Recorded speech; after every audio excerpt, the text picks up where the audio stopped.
has an interest, audits can be done by an interested party.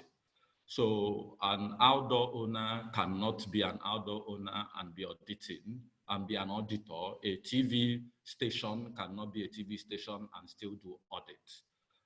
For a lot of the professional audit firms that had media as part of the offering that they offer, it is deemed conflict of interest, and those things have been decluttered. So two things that is key in audit is fact-based assessment and neutrality of the auditor. Now, what are the broad three key questions that audit exercise tries to answer? The first one is delivery. So the client will ask itself, did we get what we paid for? The service that I engaged A to do for me, was it done? Second is, did we pay a good price? That's a pricing question. So the first question is the delivery question. The second question is the efficiency or the pricing question. Did we pay a good price? And even though it was it done in line with our expectation?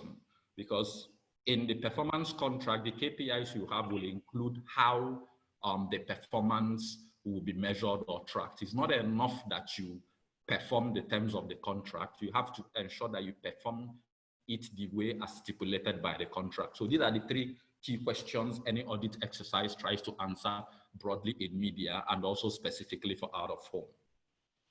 Now, broad areas of audit includes, of course, traditional media, new media, and sponsorship. So for traditional media, it is radio, TV, out of home. For new media, it covers the digital space, and of course, sponsorship evaluation. Now, the benefits of audit, because like I said earlier, it's imperative that we realize that audits are good because it helps us do better, improve processes. And the act of total quality management means that you have to continue to interrogate your processes and continue to stress test your operations to ensure that you're, one, evolving, and two, you're operating efficiently in a manner that makes business continuity possible. So the first thing audit does for you is it helps you do have improvement in process because you continually improve. So audit will come up with audit recommendations. Audit recommendations are not necessarily punitive. It can be to do better. If you're doing good, you need to do better. The second thing audit does for you is it helps in building credibility. So sectors that are audited, okay, means that the more audited you are, the more transparent you become. And when you become transparent, people are likely going to deal with you because you are acquiring credibility, you have your audit proof of compliance, and you have a clean bill of health. It will help you in driving profitability. Now, companies will not invest in your company or in your subsector if things are shrouded in secrecy. But when things are open, accountable, people will likely going to, invest a lot more in your business or in your category. So for example, using a classic case study, one of the things that drove digital uptake was the ability for was the platform's ability to sell transparency. Even though right now issues of ad fraud is being reported, but digital was sold and the promise of digital was transparency, and it ensured that advertising dollars flowed into the sector. And of course, the more profitable you are, the more sustainable your industry becomes because it will discourage value destroying practices. Now, the broad areas of activity domain for out-of-home audit includes rate card audit, which is basically what we refer to as rack rate or O1 pricing or O1 rate card. We have the compliance audit, which everybody here is used to. We have operations audit, which is emerging, and in the next year and subsequently, we are going to see a lot more of this. So this is basically companies, especially multinationals, are requesting that people that they work with are also compliant to their third party. So for example, things around insurance. If a client, a multinational, buys your board, he needs to know that you have indemnity and insurance clause, so that in the event that your worker is climbing the board and falls down, they are not sued. When a trailer hits your board and it falls on top of inside a market, what happens? So a lot of multinationals are asking for those. So these are part of the things and improvement that audit, frequent audit and being audit compliance helps you do. Of course, the payment audit, which is the reconciliation. But a lot of the conversations around us right now is still around compliance audit, which is the month-to-month exercise that requires you to show proof of performance and goes a long way in ensuring when and how you're paid by the client. So the next thing I looked at is the relationship metrics, so that you can understand how these things work from a contracting point of view. So in the middle of this relationship is the client. Now, the client is beyond the media team. We need to understand this, because the media or the brand team, even though they originate the contract for performance, there are lots of people inside the value chain that guarantees or are interested parties that ensure that processes are complied with. So you have the finance and you have the internal audit team. You have the agency on this side. The client engages the agency directly and also engages the media audit agency independently. Now, what this means is that the report sent to the compliance report sent by the media audit agency doesn't pass through the agency. So that means that it is very... Somebody is talking. Okay. So it is very, very important that we realize this because a lot of the times we get asked questions like, can't you get the monitoring agency to? We can't, because they are totally independent of us. If you remember what I said, they are totally independent and neutral, because that's part of their contract. We don't engage them and they work for the client. So that means, and payment is usually based on their audit report. It is not based on agencies' proof of flighting. It is based on their audit report. So this is a schematic that shows you a typical audit process from beginning to end, from a normal out-of-home tracking activity. There are, of course, things that might change, but this is a broad flow of how it works. Site list is sent, audit commences. If it's compliant, it will move to the compliance session. If there's an aberration, the vendor and the agency is notified. Aberration is resolved, it gets updated. Interim report is shared. We have a reconciliation exercise, and the final report is issued by the 5th of the new month. Now, this is ideal. Most of the time, it takes up to the 2nd week or sometimes the 3rd week of the new month for compliance to be finally signed off. So these are sample issues that we see being sent by the tracking agency. You see torn poster, you see obstructed material, you see boards not found, you see wrong address, you see blank sites, and you see things around rickety structure. Now, there are step-by-step guide on how you can resolve aberration from a vendor point of view. So the first thing is you get notified by the agency. When you get the notification, the next thing that you do is that you have a 5 working day period averagely to resolve the aberration, and it has to be done within the audit cycle. When you resolve it, you need to send the feedback to the agency, and you need to send a dated resolution report to the agency. Now, this is very important.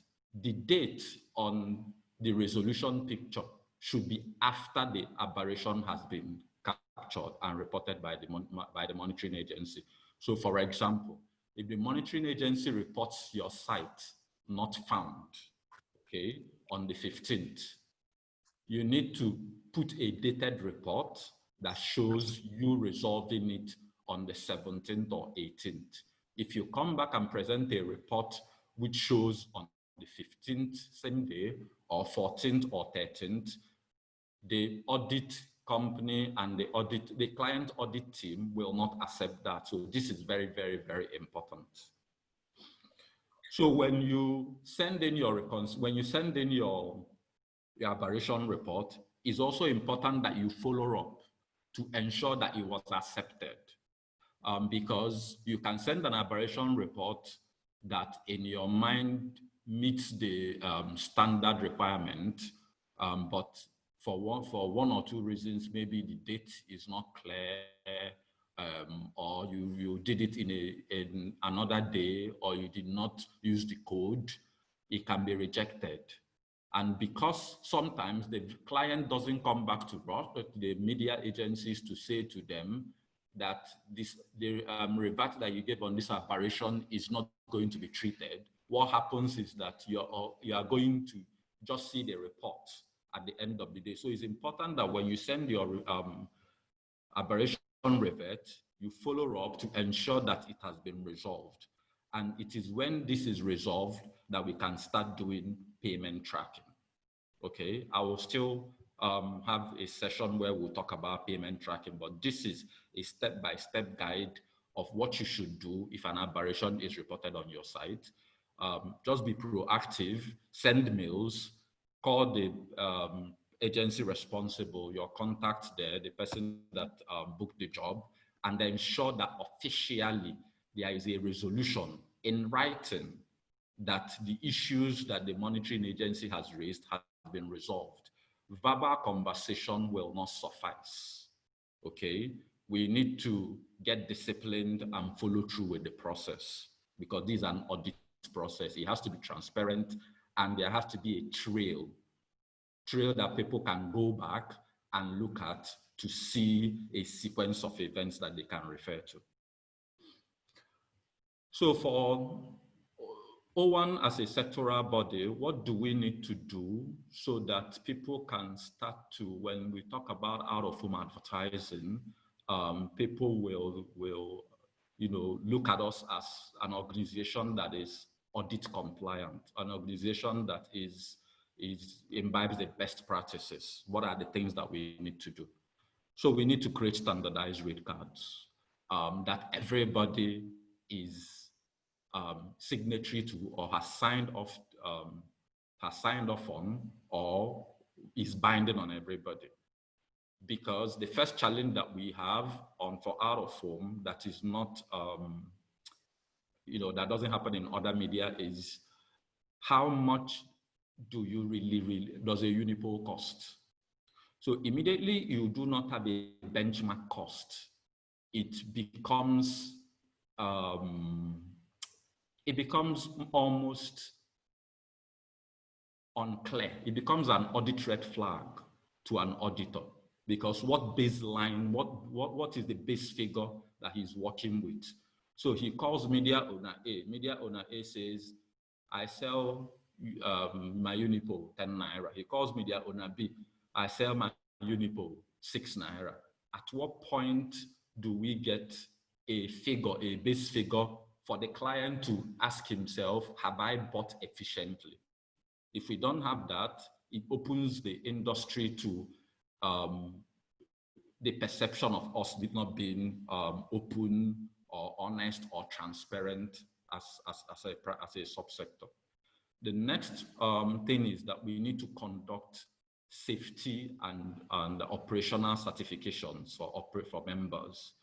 Because like I mentioned earlier, a lot of the multinationals are beginning to demand that outdoor vendors that we work with are safety and security conscious. And moving into the next year and further, we are going to start seeing clients demand for insurance proof of insurance from vendors that they are going to buy their assets. This is important because they need to stay away from liability that might happen. Then, of course, we need to have standardized SOP. Aberration resolution period is not codified, for example. So what happens if your site goes down in Kebbi State? How many days does it take to resolve? You know, and even if we have it, it needs to be brought out so that the client team, not just the client team from the brand team, the audit people and the finance team. So the next thing that we need to do is to continue to engage and educate key stakeholders. Now, this goes beyond government and regulatory agencies. This goes into educating even audit firms on how out of home works and what are the nuances, what are the, for want of a better term, what are the exceptions, what are the things that they need to look out for, because a typical audit person will apply standardized audit approach and audit processes that might not take into cognizance the out-of-home peculiarity. So it's important that as a sectoral body starts to engage and have trainings and have sections with these audit firms, so they are able to understand exactly what we do and how we do what we do. So their reports can truly reflect what the current state from an operational point of view is. So the part of the slide, which is, you know, for me, it's good because these are the kind of questions that we get. I call it frequently asked questions.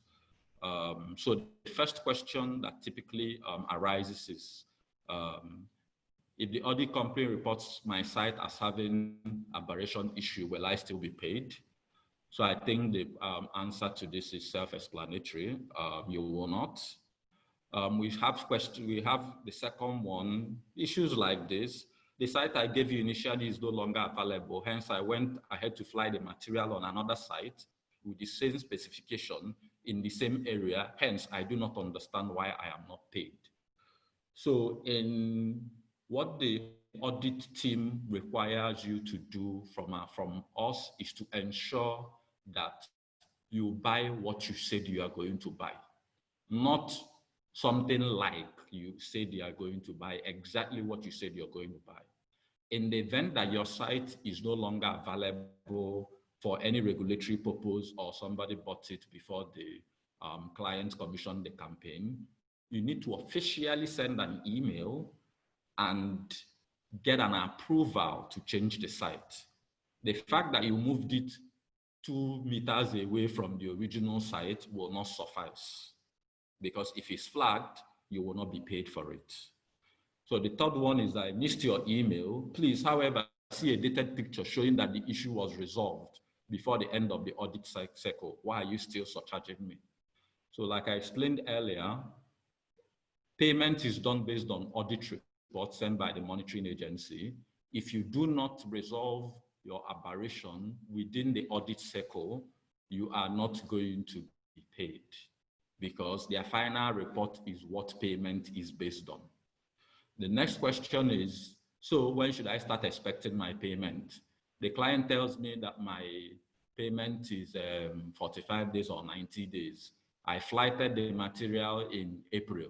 Why have I not been paid? It is 90 days. So payment only starts counting when the client finance and the audit team has signed off on the compliance report and logged it in their system. Immediately it gets logged in their system, that's when payment starts to count. So before payment starts to count, there has to be reconciliation, audit reconciliation done. So the next question is, I have resolved the aberration issue within the audit cycle. Why am I still being surcharged? This is why it's important that you have your documentation in line, because there are situations whereby even though you have resolved, the audit agency did not effect the change. Maybe it was sent to the client didn't forward to the audit agency. So you need to have all those things documented so that we can go back to the client and have another round of reconciliation to ensure that, nobody is just changed. The next question is, the aberration is not my fault. So why is the client surcharging me? So this happens quite a lot. So there are different reasons why this can happen. So for example, if there is force majeure, there is so COVID-19 has happened, everywhere is locked down. So there's force majeure. The monitoring agency and the client cancels, or you have situations whereby the body is torn and there is no material replacement. The monitoring agency will go there and record this as an aberration, but immediately it's recorded as an aberration. Typically, what happens is that we get back to the client and explain that the task of providing material is the client, and most of the time you will be paid.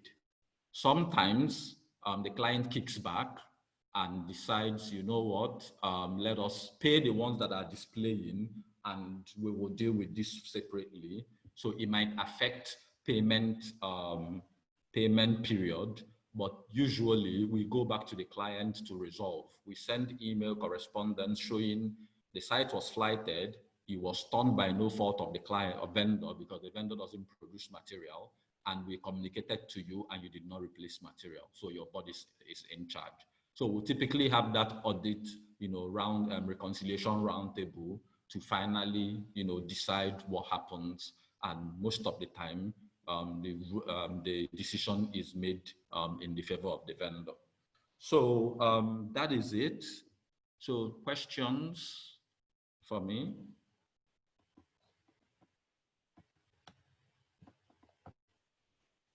Yeah, Chike, thank you so much for your presentation. I think you've covered ground very well with this presentation. And what we should be expecting now is the questions start rolling in from participants. And I'm sure you're going to have quite a number of questions, so so we expect that. Let me check the chat room. You can also check the chat room from your side. I'm sure you'll see some questions. Yeah.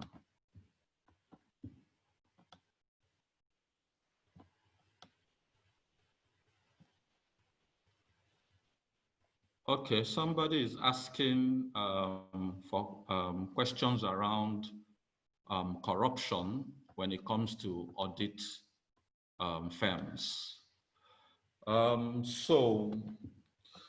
Yeah, sorry about that.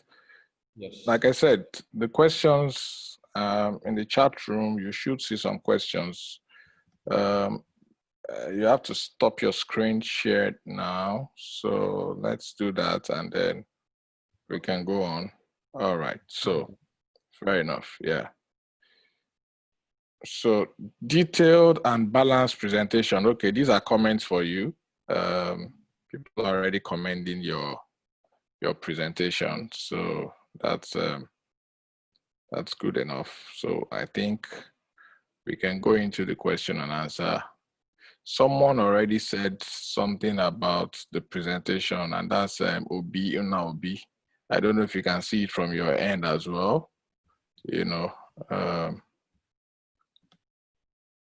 From your end as well, I'm sure you should be able to see what he posted. So yeah, to you. Around corruption in the yeah, it's really not a direct question if you ask me. So please, our participants, I would say that try as much as possible to ask direct questions that can be answered directly. That would be appreciated. Then let's avoid confrontational stuffs, and then just ask the questions that we're supposed to ask. Then we take it up from there. So okay. Chat room again, checking. All right. If you feel comfortable to want to ask a live question other than just typing your questions, our guests has been magnanimous enough to want to allow such as well. But there's one in here already. I don't know if you can see it, Chike. It says, nice presentation. Thank you for the insights. What's the action point for the out-of-home industry, knowing that we have no standard rate card and SOP? It's been a concern to the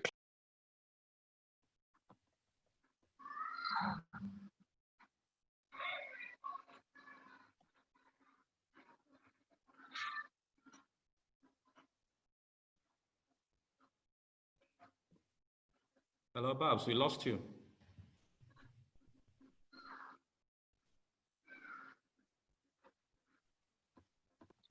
Hello, are you there, Chike? Yes, I can hear you now. Okay, so yeah, sorry about that. So yeah, this, do you want to take that? Because I've read it out. There's a part of it I can speak to, but let me allow you, So I'm aware that the new O1 ESCO is already working on standardized rate card and industry SOP. A lot of work is being done, in that regard.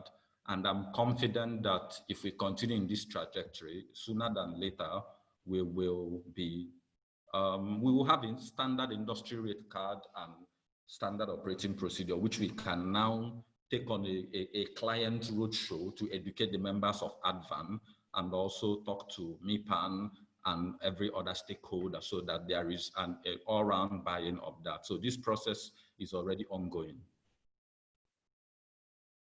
Okay, I think we have some representative of O1 ESCO in the house. My humble self, I'm also one of them, but I'm wearing several caps today, so I wouldn't want to stand in that position of an ESCO member of O1, but I know we have them in-house. If there's any of you here, I can see Churchill, I can see Omo, I can see Felix. If you want to talk about the SOP and the standard rate card, just to buttress what our guests have said, you are free to have the floor, speak on behalf of O1. Otherwise, we'll just move on to other questions.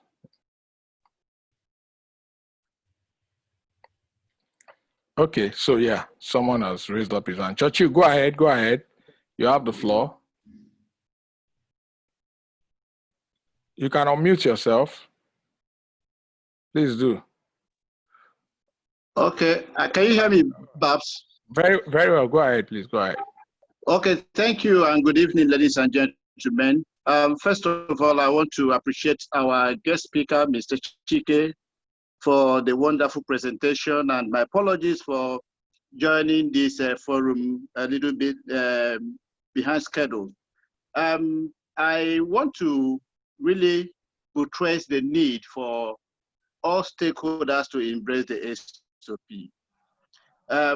Apart from setting up the standards, I think the SOP has been prepared in a way that every interest group is represented, especially on the side of the client, who is our major concern, because over time, there's been all these fears that clients have not been getting the right value on outdoor spend.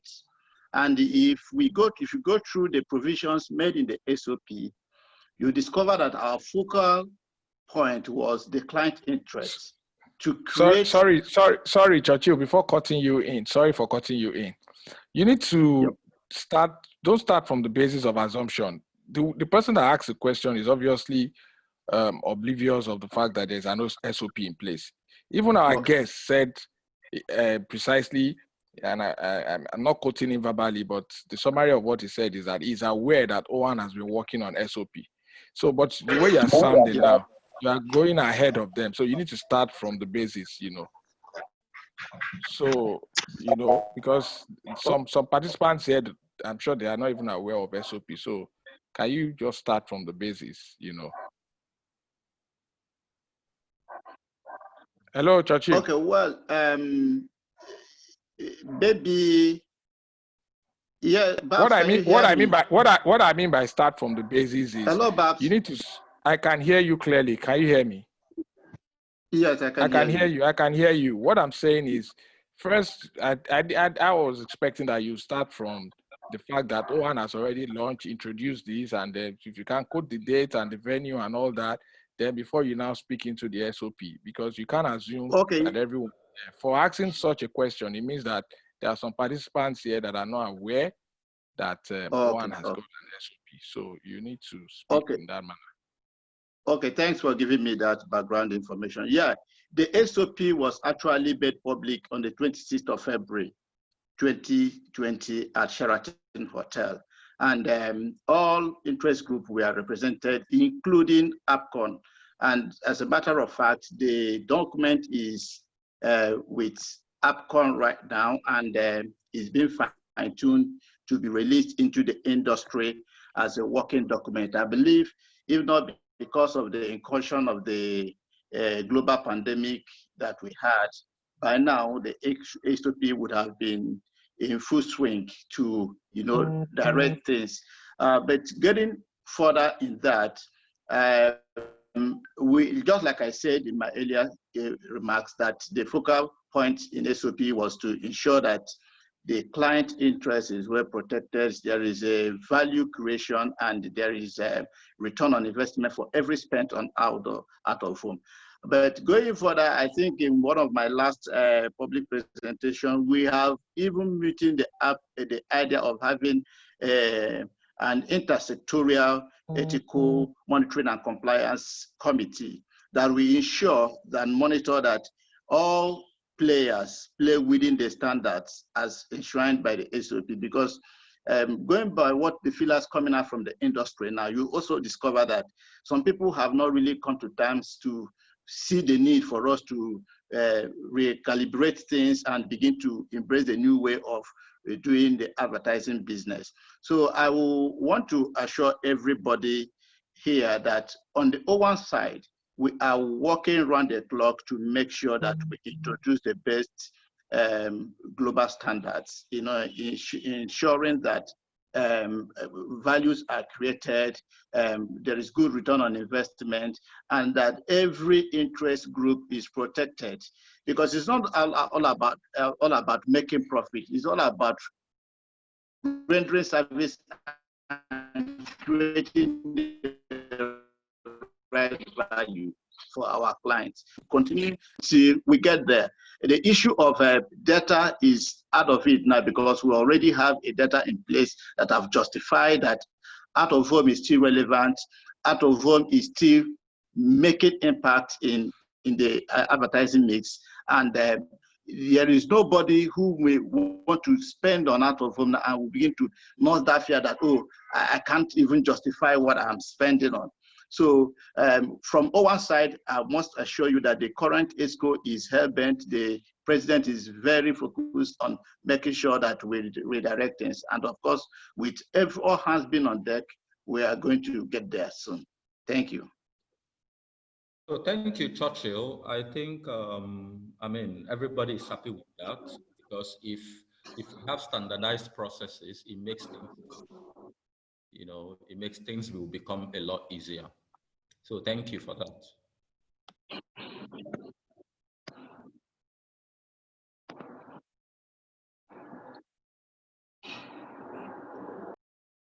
Hello, Chike. Hello, Chike. Yeah, can you hear me? Yes, let's jointly just read through what we have in the chat room. Okay.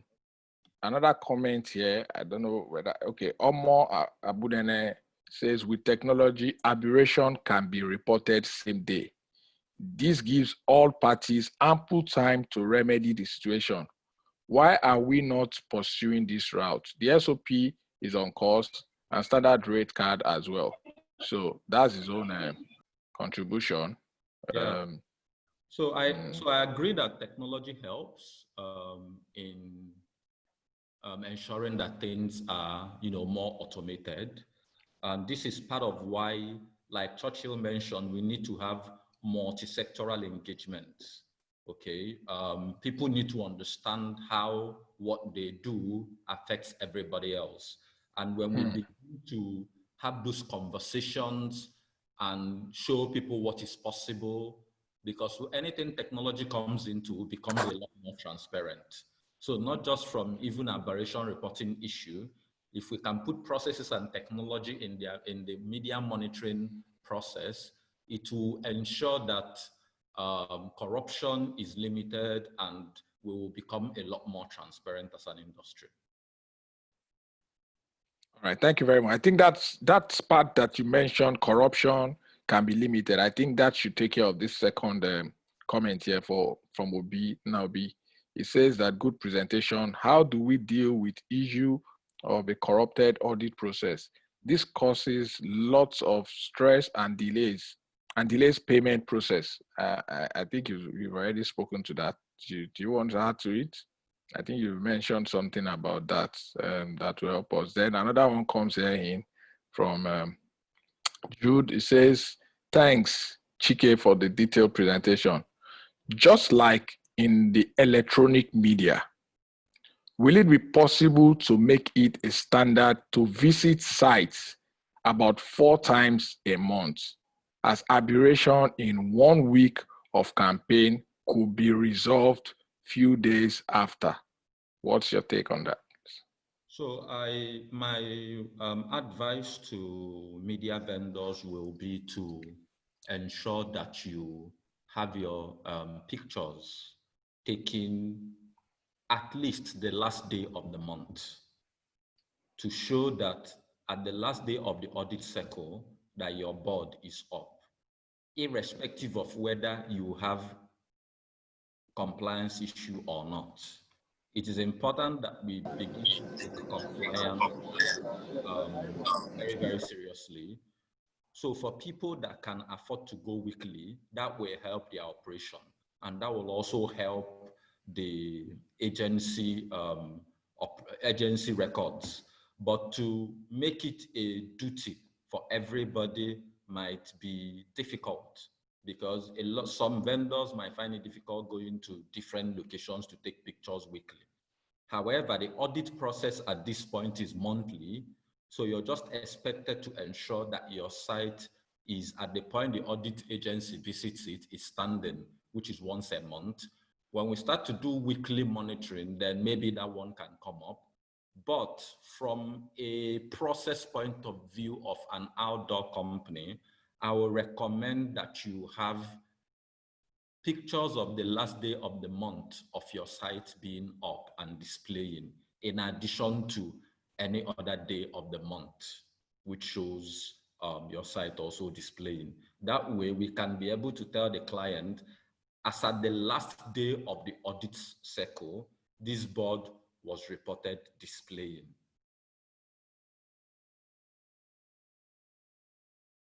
Okay, all right. Thank you. The other one that we have here says, please, Chike, if it is difficult to have data on outdoor, what efforts are the media company making to mine this data to enable them make placements? I don't know where he got that from, but did you say anything about being difficult to get data? No, but I think is a question around value. You know, how do you measure value? How do you, you know, how does the value come about? And these are along the lines of data mining, what we use data for, and how it helps in planning. Which I think that the more an industry becomes open, the more people have access to data from the industry, the more attractive the industry becomes for advertisers and brands to spend on. So the present O1 team, the research they've commissioned is a wonderful first step. And we expect that going forward, we'll build on this to continue to enrich the data set and continue to provide detailed information in terms of value for money. Okay, all right, thank you very much. Okay, while we still wait for more questions to come, maybe I should just add my voice in terms of questions. You said so much about the audit, independent audit from media monitoring agencies. But I know, as also someone who's also practicing outdoor media owner, you know, that there are codes given on a monthly basis, and there are pictures submitted with those codes. do you want to tell us the difference between what purpose that particular compliance report that is demanded by the agency, what purpose does it serve that is different from the one that the media monitoring agency does independently? Okay, so what it helps us do is it helps us build a case, okay, for the media vendor in a proactive manner. So if we don't have your records showing that this picture was taken at this point, if aberration comes up, you will not be able to resolve it. So if the aberration agency comes, if the media monitoring agency comes and says to you on the 29th of the month or 28th of the month that your board is down or they can't see your board, if you do not resolve it early enough and it spills into the next month, you will not be paid. So what that helps us to do is proactively, we are standing for you to say to the vendor, to say to the client, this is the boards that we have bought on your behalf. This is the present condition of the boards. It is displaying and it is meeting your media objective. Because remember that when we get your proof of implementation, we also run media efficiency analytics on it to tell the client how many people in a month that your board has reached. So it serves two purposes. One is for us to have documentation of proof of performance and also to do post-campaign and during campaign review and analysis for the client. All right, thank you so much for that clarification. We have another question in here. This question says, in a situation, okay, obviously it's trying to say where, a situation, a media partner has contract to run, and within this contract period, there is no material on the site. Do we expect the media partner to share dated picture of the site to show the situation? If yes, will the partner get paid for non-displayed sites? I've answered this question earlier. Payment is based on in-charge date, usually. So what happens is that you get a contract and the campaign is supposed to start in a specified time of the month. If for any reason your campaign doesn't start, it's also important that you take a picture with the code showing that the site was made available to the client and they did not take it up. Because if your site is booked and you do not show proof that you have reserved it for the client, that there is no material there, who is to say that you did not put any other material there and run? So it's important for us that you still send the picture showing that it's blank and you have reserved it for the client. All right, thank you so much. I guess that answers that question. We're still under this question and answer segment. I expect that the questions should keep rolling in, but in the absence of question, I've always said that once we have sessions like this and then we don't have so much questions, it means that our guest deserves some more accolades. He has done a wonderful presentation, and that's why you are not throwing in too much questions for him. So another question has just dropped. It says, but the client hardly pays for blank board. I think it's a follow-up question to that last questions where you tried to answer to just now. So that is also part of why SOPs are important and codified. Because what happens is that because there is no standardized way of operating, the client picks up the phone and calls a vendor and says, you know, my site didn't run, why are you charging me? And the vendor will go, okay, no problem. We are friends, I will give you a good. Because there is no codified SOP. If there's an SOP, this is contractual. If you billboard sites are pieces of real estate. If you rent a piece of real estate and you don't move in, it is entirely your issue, okay? The vendor or the landlord in this case can decide to give you an extension, okay, which is what happens presently, where the brand or the advertiser calls the media outdoor company, and the outdoor company says, okay, we'll waive it for you. Because there is no codified SOP that speaks to these things and people are aware of it. Now, this SOP in situations like this shouldn't just end up with the client media team. The client audit team and the client finance and payment team needs to be aware of these things. So this engagement wouldn't stop with the media manager or the marketing people. This engagement should go deeper and deal with people that actually make these payments so they can understand what the issues are. Fair enough. Fair enough. I mean, okay, another follow-up question. Please, can we know what timelines it takes to sort out payment before the media agency starts discussing to vendors? So I don't understand the question. You don't understand the question. Okay. Churchill, do you want to ask this question live so that our guests can attend to it properly? If you can hear us, we've read your question out, but seems there's not enough clarity around your question. So you can go ahead, Churchill. You have the floor. Yeah, sorry, Babs. I actually mean what timelines does it take agency to sort out payments when payments received from client hits the account before it starts disbursing to vendors?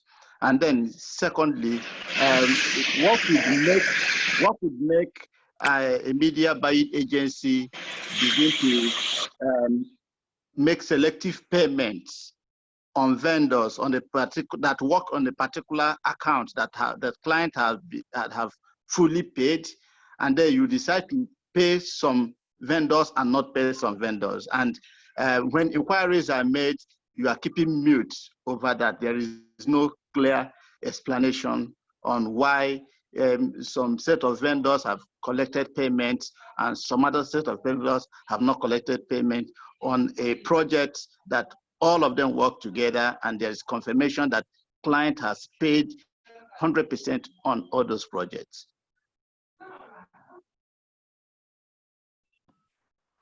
Sorry, Chike, I'd like to quickly just drop this in before. Let our questions be industry questions. I mean, if there are questions that our client doesn't have the experience, you know, if they are individual agency specific, it might be difficult for the client to answer you. So your question is sounding like a particular experience, you know. So, but in terms of the first one you asked, that has to do with the payment cycle line and all that, I think that is general. You know, I think the client can speak to that. But the other one, as regards selective payments, I think that's a bit specific, you know. So Chike, you can go ahead, please. Okay, Churchill, thanks for your question. And it is fine. So if you remember, I don't know whether you you saw the part of the presentation where we are dealing with aberration resolution issues. So there are some reasons why, even though other vendors are paid, a particular vendor is not paid. For example, if your aberration is not resolved, that's one. Or two, if your aberration was resolved, but it was resolved as a follow-up to an audit reconciliation meeting. So if there's a compliance report which is sent, and 80% of the sites were marked good, if we go for those 80% to enter into the payment pool, when the other 20% is resolved, it will enter into a payment pool. Now, those payments will not come at the same time. To the best of my knowledge, most agencies or all agencies that I'm aware of will endeavor to pay you within a specified period, typically not more than 1 week after they receive payment from the client. So I guess the issue you're asking might be a personal experience, which you can take it off the call, or you can discuss with the agency. But typically, agencies do not hold money that the client has paid, because embedded in the agency contract is the need for the agencies to disburse money that they get from the client to the vendors. All right, thank you very much. And Churchill, I mean, if you have personal experiences with any agency, it might be nice that that's taken up directly. But I think the guest had been able to answer in general terms, how the payment cycles goes. Obviously, you also came in late. Before you came in, he already gave us a presentation as regards this payment cycle, how it affects rate card, SOP, and all that, So let's try and avoid specific questions that has to do with experiences of one agency or the other, because the guest is here speaking as an industry person, someone who has had experiences beyond just working for one particular agency, and that's why we have him here today. His broad experience is what we are all trying to share here today. So, okay. So, Chike, there's another question here that says, Chike, you have done a brilliant presentation. However, could you explain why 80% of outspend is in Lagos, or 90% of audit infraction are on 20% outside Lagos? Something don't add up. The first thing is to ask this person that this percentage seems like a strong data. We might want to ask for the source of that data. Well, go ahead. There are things that can influence that. So aberration is a function of different things that include the BOD format.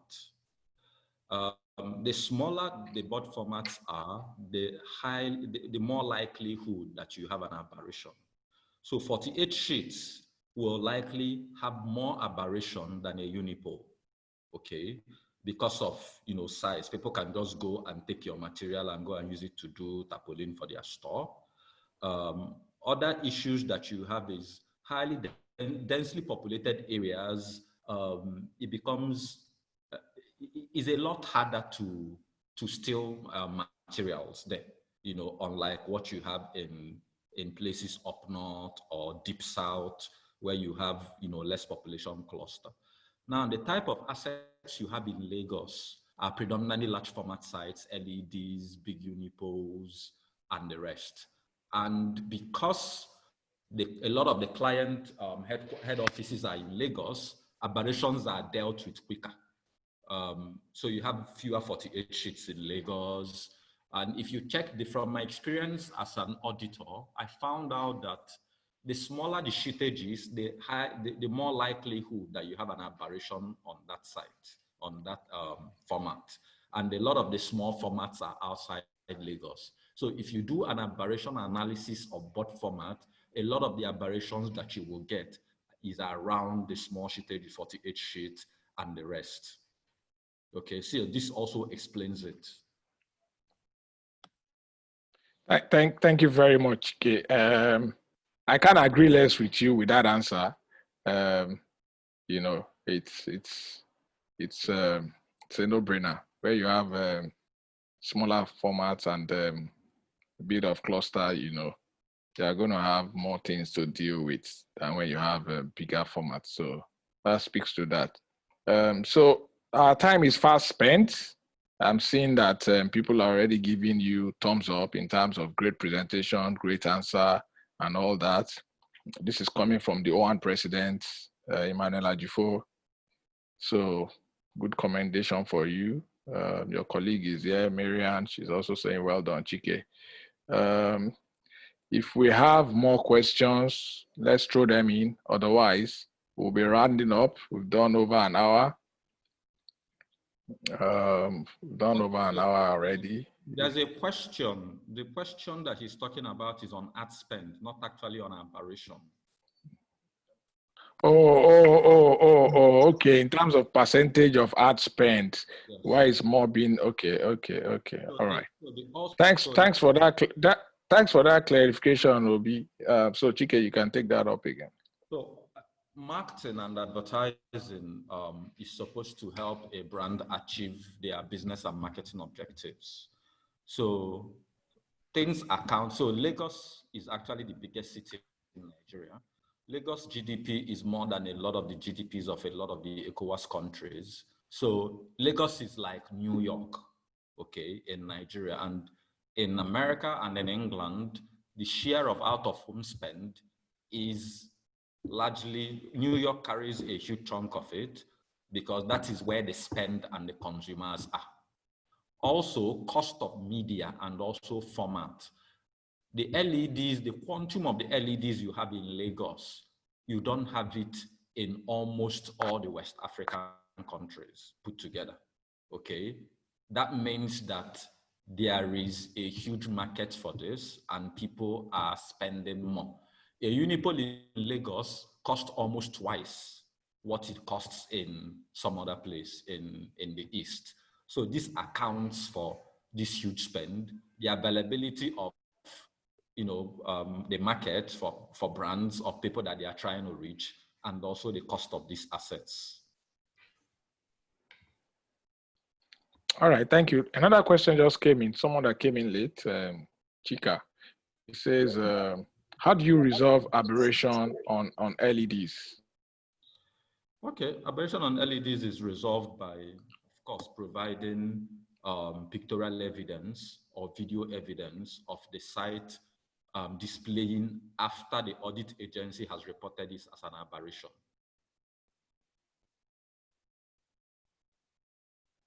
All right. So I guess you've answered that. I think the person, if you are not satisfied with the answer and you want him to shed more light, you can type it out again. So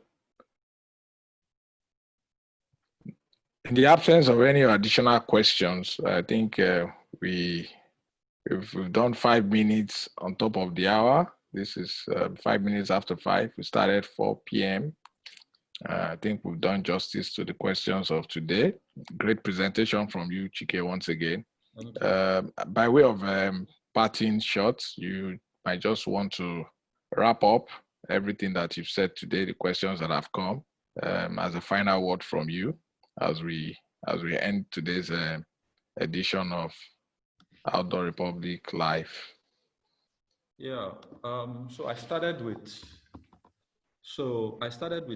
telling us that audits are actually not a bad thing. Audits are good if we have the right mindset to it, because audit improves us as an organization, ensures that brands believe that they are getting value from the spend that they are spending on out of home. And when people believe that you're transparent and your processes are best in class, there are chances that they will invest in you. Audit will ensure that our businesses from a personal level are sustainable and you can have business continuity. So please, let's not be afraid of the word audit. Audits are good. Audit is a key part of process improvement. You should please also go back to your companies and conduct process audits to know that your people are dealing with things that they need to deal with when and how they need to. So let us imbibe the spirit of continuous improvement and let us be audit ready. That way we are able to keep evolving and keep growing. All right. Thank you so much, Chike, for your time today. Thank you all for joining us today. Everyone that has joined us today, we appreciate all the participants. We have in the house today a lot of industry veterans as well. We have with us today, member of the Board of Trustee of OAN as well, you know, and we have the OAN president here. We have a lot of people. So it's a packed day for us. We appreciate all of you for joining us today. The guests appreciate you. I think it's about time we do our usual practice. We can all now unmute ourselves, enable our videos so that we can make some facial contacts. We need to express our gratitude, our appreciation to our guests, let him know that we are all here. So it's time that we say thank you to our guests for the time well spent. Thank you everyone for joining us. Thank you, we appreciate you all. And we appreciate the sponsors. Thank you, Chike. We appreciate the sponsors of this program as usual. Thank you, Miriam, for joining. Thank you, everybody. We appreciate Ocean Outdoor Limited for sponsoring. We appreciate Nimbus Media for sponsoring. And then we appreciate all of you for joining us, for participating. This is the way we grow the industry. We learn together, we grow together. I appreciate you all for joining. I saw Emeka in here earlier. I'm not sure he's still in here. Chike, your boss was here. He came to encourage you. Thank you all for joining. We have come to the end of today's edition. Look forward to seeing you again. Chike, thank you very much. Nice one, Babs. By next week. Thank you, sir. Thank you, Thank you, Babs. thank you Very much, Chike. Thank you very much. Thank you, everybody. Thank you, sir. Thank you for always joining us. Thank you very We much. appreciate you all. Grateful. Thank you for the encouragement. Thank you, Babs. Yes. Thank you for bringing Chike. It's been a wonderful presentation. We are really grateful. Thank you so much, sir. Thank you. Thank you, everybody. We appreciate you all. Thank you. Thank you, everyone. Bye until next week when we bring another guest. Bye. Thank you. Bye-bye, Babs. Thank you very much. Bye. Keep up Bye, the good sir. work. Bye. We are proud of you. Bye. Bye, Ogami. I Bye-bye. thank you too for always supporting. Thank you.